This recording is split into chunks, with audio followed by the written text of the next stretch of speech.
أعوذ بالله من الشيطان الرجيم بسم الله الرحمن الرحيم وإذ قال لقمان لابنه وهو يعظه يا بني لا تشرك بالله إن الشرك لظلم عظيم ووصينا الإنسان بوالديه حملته أمه وهنا على وهن وفصاله في عامين أن اشكر لي ولوالديك إلي المصير وإن جاهداك على أن تشرك بي ما ليس لك به علم فلا تطعهما وصاحبهما في الدنيا معروفا واتبع سبيل من أناب إلي ثم إلي مرجعكم فأنبئكم بما كنتم تعملون صدق اللہ العظیم۔ یہ سورہ لقمان کی چند آیات ہیں۔ حضرت لقمان صحیح قول کے مطابق نبی نہیں تھے، بلکہ یہ بہت ہی نیک اور برگزیدہ بندے تھے۔ اللہ تعالیٰ نے ان کو بہت زیادہ حکمت عطا کی تھی، دانش مندی اور عقل مندی عطا کی تھی۔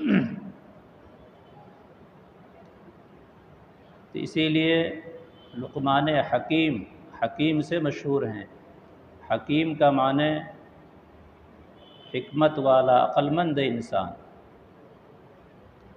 تو اللہ تعالیٰ نے حضرت لقمان کو بہت زیادہ حکمت عطا کی تھی۔ اللہ تعالیٰ نے فرمایا ہے وَلَقَدْ آتَيْنَا لُقْمَانَ الْحِكْمَةَ، ہم نے حضرت لقمان کو حکمت عطا کی تھی۔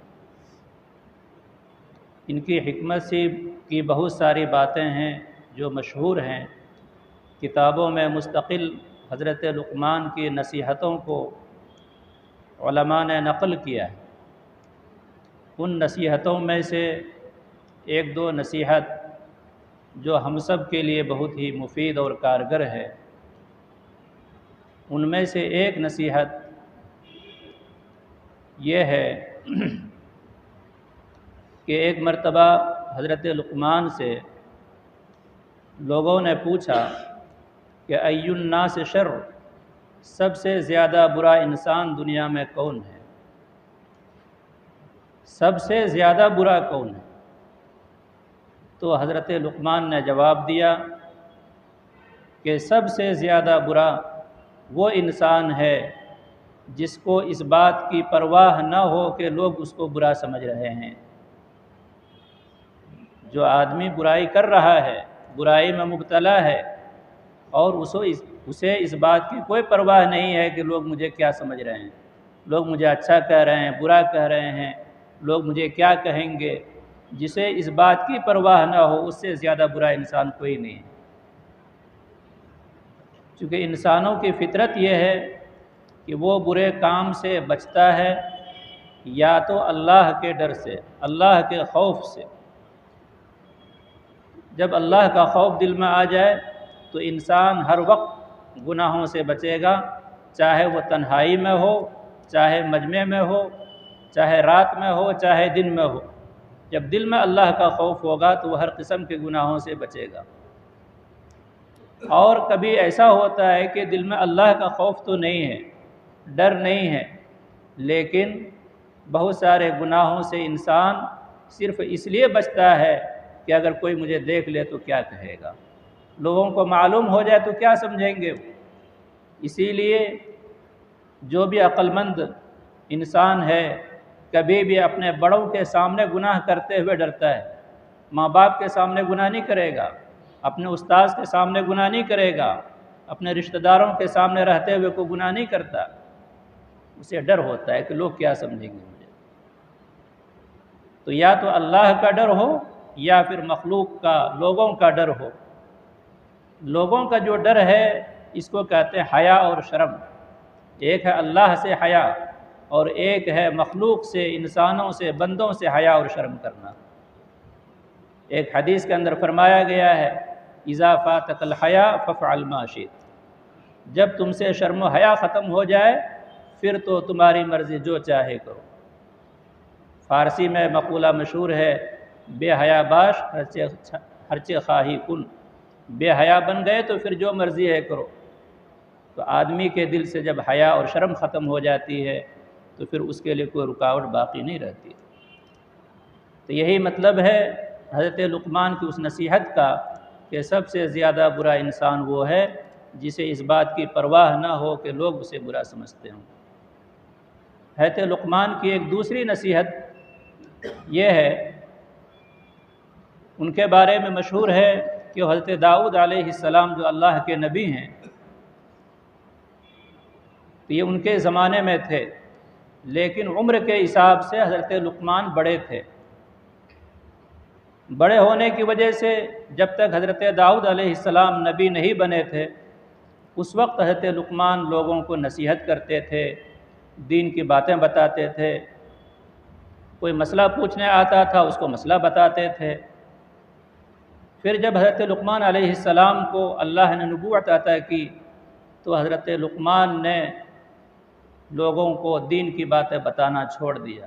کوئی آ کے مسئلہ پوچھتا تو کہتے تھے داؤد علیہ السلام سے جا کے پوچھ لو۔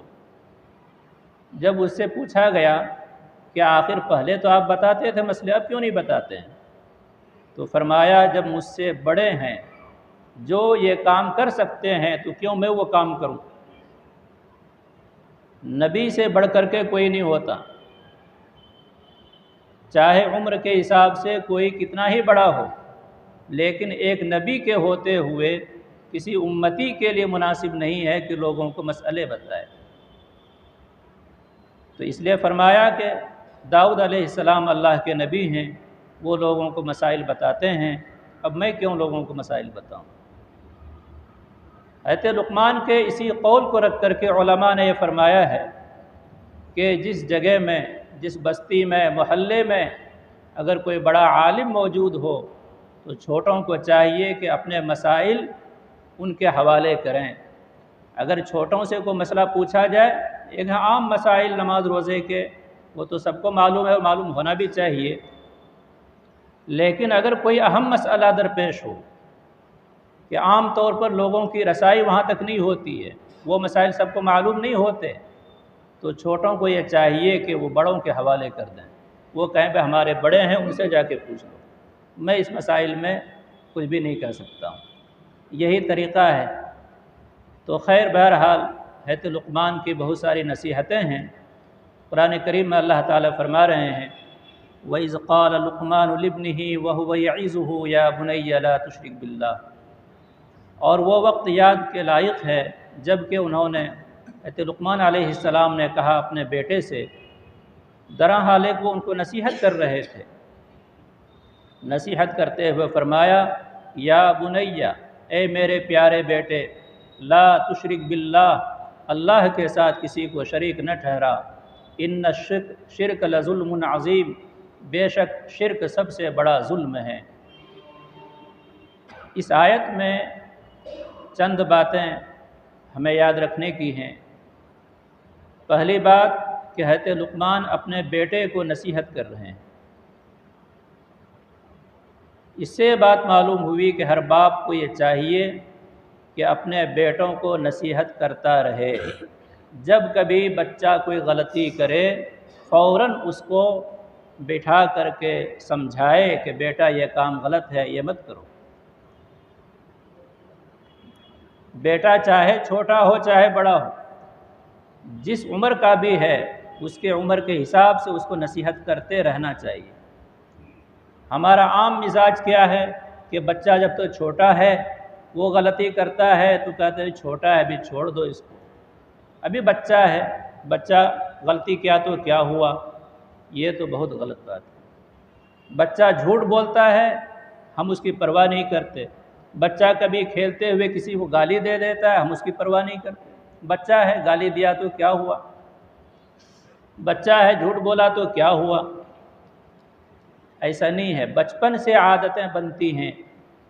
قاری امیر حسن صاحب رحمۃ اللہ علیہ جو رمضان میں بارہا یہاں تشریف لائے ہیں، سب کو معلوم ہوگا، حضرت بار بار نصیحت کرتے تھے کہ پہلے زمانے میں مائیں ہوتی تھی کہ بچہ جب جھوٹ بولتا تھا تو مائیں بچے سے کہتی تھی کہ بیٹا تیرے منہ سے بدبو آ رہی ہے، بچہ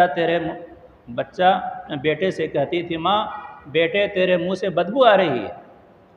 تو جب بھی بچہ جھوٹ بولے، جب ماں یہ کہے گی کہ تیرے منہ سے بدبو آ رہی ہے، تو ظاہر ہے کہ چھوٹا بچہ کبھی اگر غلطی سے بھی جھوٹ بولتا تھا تو وہ سب کے پاس جا کر کے دیکھو میرے منہ سے بدبو تو نہیں آ رہی ہے، یہ بچہ سب کے سامنے جا کے کہتا تھا۔ پھر قاری صاحب فرماتے تھے کہ ماں یہ جو کہہ رہی ہے یہ کوئی غلط نہیں ہے کہ جھوٹ بولنے سے منہ سے بدبو آتی ہے، یہ تو حدیث میں موجود ہے کہ نبی کریم صلی اللہ علیہ وسلم نے فرمایا ہے کہ جب انسان جھوٹ بولتا ہے تو اس کے منہ سے ایسی بدبو آتی ہے کہ فرشتہ اس سے 1 میل دور چلا جاتا ہے، تو اس کے منہ سے بدبو آتی ہے۔ تو یہ اگر ہم مزاج بنا لیں اپنے بچوں کے بارے میں کہ ہمارا بچہ جب بھی جھوٹ بولے ہم اس کو نصیحت کریں، چاہے جس طریقے سے ہو، اس کو کہیں بیٹا جھوٹ بولنا اچھی بات نہیں ہے۔ بچے آپس میں کھیلتے ہیں، ایک دوسرے کو گالی دے دیتے ہیں، اس میں نصیحت کرنا چاہیے۔ بچہ بڑا ہو گیا تو سمجھتے ہیں بچہ تو بڑا ہو گیا، اسے میں کیا نصیحت کروں۔ باپ دوسروں کو نصیحت کرتا رہتا ہے لیکن اپنے گھر کے بچوں کو نصیحت کرنے میں شرم آتی ہے۔ بچہ بھی باپ کی نصیحت سنتا نہیں، باپ بھی بیٹے کو نصیحت کرتا نہیں۔ بیٹا دوسروں کو نصیحت سن لے گا یا ایسے ہی باپ دوسروں کو نصیحت کرے گا، اپنے بچوں کو نصیحت نہیں کرتا، حالانکہ یہ طریقہ صحیح نہیں۔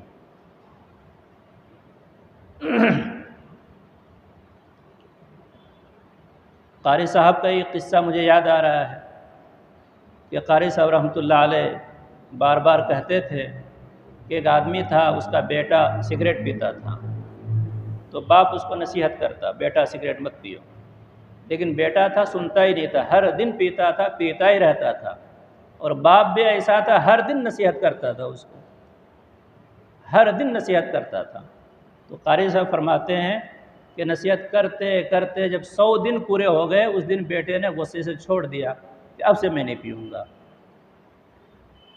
تو باپ کو چاہیے کہ ہمدردی سے، شفقت سے اپنے بچوں کو نصیحت کرتا رہے جب بھی کوئی بچہ غلطی کرے۔ وَإِذْ قَالَ لُقْمَانُ لِابْنِهِ وَهُوَ يَعِظُهُ يَا بُنَيَّ لَا تُشْرِكْ بِاللَّهِ، لہجہ اور انداز یا بنیہ، اے میرے پیارے بیٹے، اس سے فرماتے علماء شفقت کے ساتھ نصیحت کرنی چاہیے، ڈانٹ ڈپٹ سے کام نہیں ہوتا۔ ہم چاہیں کہ بچے کو 1 مرتبہ کہا، 2 مرتبہ کہا، نہیں مانا تو ڈانٹ ڈپٹ شروع کر دیں، یہ طریقہ صحیح نہیں ہے۔ خاص طور پر آج کے ماحول میں تو بچہ باپ سے زیادہ ہوشیار ہے نہیں، وہ سمجھتا ہے میں ہوشیار ہوں۔ تو آج کے زمانے میں ماں باپ کو بھی چاہیے کہ زیادہ احتیاط کے ساتھ، شفقت کے ساتھ اپنے بچوں کو نصیحت کرے۔ تو حضرت لقمان نے اپنے بیٹے کو جو پہلی نصیحت کی ہے، لا تشرک باللہ، ہرگز کسی کو اللہ کے ساتھ شریک نہ کرنا، ان الشرک لظلم عظیم، یقیناً شرک سب سے بڑا ظلم ہے۔ وَوَصَّيْنَا الْإِنسَانَ بِوَالِدَيْهِ، اللہ تعالیٰ آگے فرماتے ہیں کہ ہم نے انسانوں کو تاکیدی حکم دیا ہے کہ اپنے ماں باپ کے ساتھ اچھا سلوک کریں۔ ماں باپ کے ساتھ حسن سلوک یہ فرض ہے۔ اللہ تعالیٰ نے حضرت لقمان کی اس نصیحت کے بعد کہ شرک سب سے بڑا گناہ ہے، اس کے بعد اللہ تعالیٰ نے فرمایا کہ والدین کے ساتھ حسن سلوک کا تاکیدی حکم ہم نے دیا ہے۔ اس سے یہ معلوم ہوتا ہے کہ اللہ کے بعد اور اللہ کے رسول کے بعد صلی اللہ علیہ وسلم سب سے زیادہ حق اگر کسی کا ہے تو وہ ماں باپ کا ہے، سب سے زیادہ حق ماں باپ کا ہے۔ ہم میں سے ہر ایک کو جس کے ماں باپ زندہ ہیں ان کی خدمت کر کے، ان کی اطاعت کر کے، ان کے ساتھ حسن سلوک کر کے جنت کا اپنے آپ کو مستحق بنانا چاہیے۔ ایک حدیث کے اندر فرمایا کہ جنت ماں کے قدموں کے نیچے ہیں۔ یہی ماں باپ جنت بھی ہیں، جہنم بھی ہیں۔ اگر ماں باپ ہم سے خوش ہیں، یہ دنیا بھی ہماری خوشحال ہوگی اور آخرت کا تو اللہ نے وعدہ کیا ہی ہے۔ اگر دنیا میں ہم نے ماں باپ کو ستایا ہے تو خود بھی ہم پریشان ہوں گے، دنیا میں، اس دنیا میں بھی پریشان ہوں گے، اور اس کے بعد آخرت کا انجام تو اللہ ہی بہتر جانتے ہیں۔